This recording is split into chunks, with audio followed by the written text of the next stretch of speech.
I'll give you a few minutes to dig a little deeper into those words and think about the effect of them. Let me come back to you, Jim, and we're going to get back to our panel for some reaction. We're also going to welcome in Rick Santelli and Bob Pisani. Why don't I just go to you, Rick, and get your quick thoughts?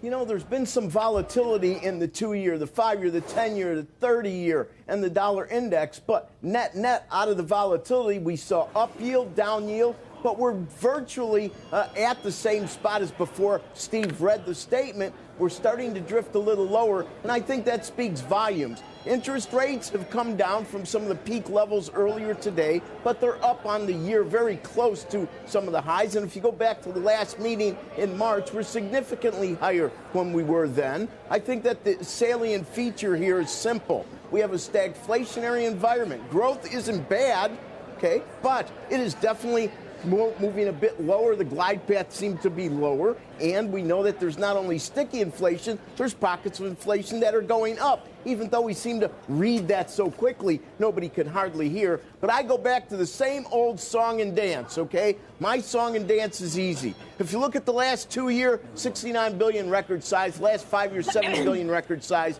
The first primary auction of 10s in February at 42 billion record size. We have $818 billion now to service the debt, on its way to $1 trillion, and we're at $34 trillion in debt in the U.S. We're $312 trillion debt in the globe.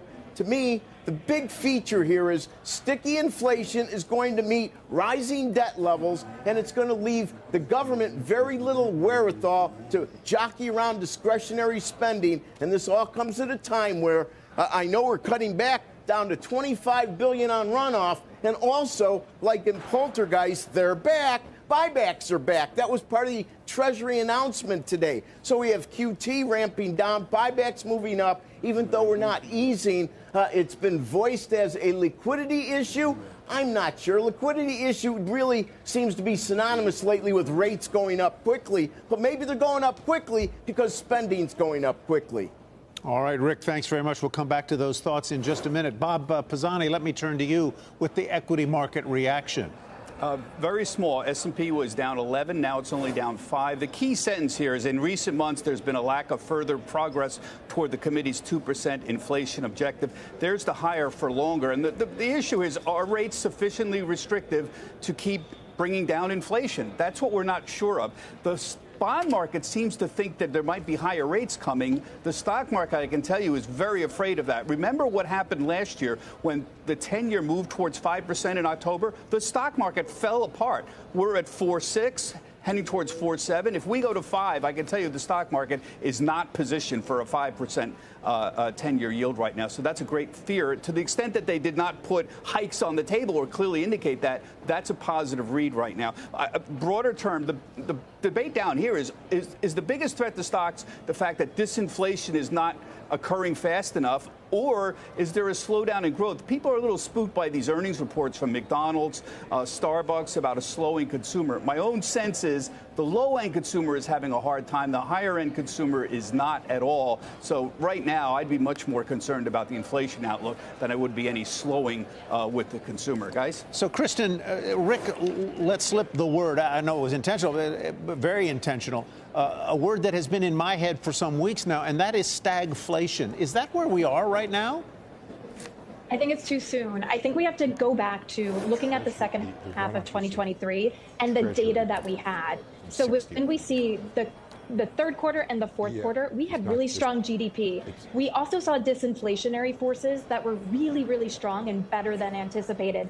Q1, you saw a little bit of normalization, right? So you saw inflation not coming down, CPI certainly not where we wanted it to be for Q1, but I would call that more normalization. Even the GDP print that we saw that came in below expectations, when you factor out imports and you factor out inventories, all of a sudden it looks like a pretty solid GDP print. So I think this Q1 was about normalization, and the data in Q2 really matters for the Fed's trajectory from here and the overall economic backdrop. Jim Caron, the fall off or the runoff from $60 billion a month to $25 billion may have been a little bigger than some people expected. React to that, and what in a practical sense does that mean to the markets and to consumers and the general public?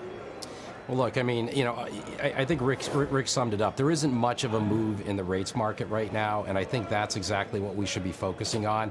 We're anticipating that the Fed's balance sheet is going to adjust, and I also think that a big balance sheet is a form of easy policy, so I think this does need to adjust over time.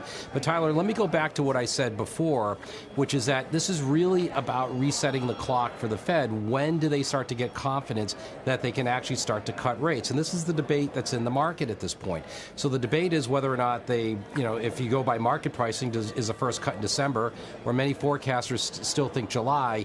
And I think the fly in the ointment is going to be the labor report. If the labor markets start to weaken, I think that advances the time scale for the Fed to start to cut earlier. But if the labor market stays strong, I think that they're going to stay on hold probably until December.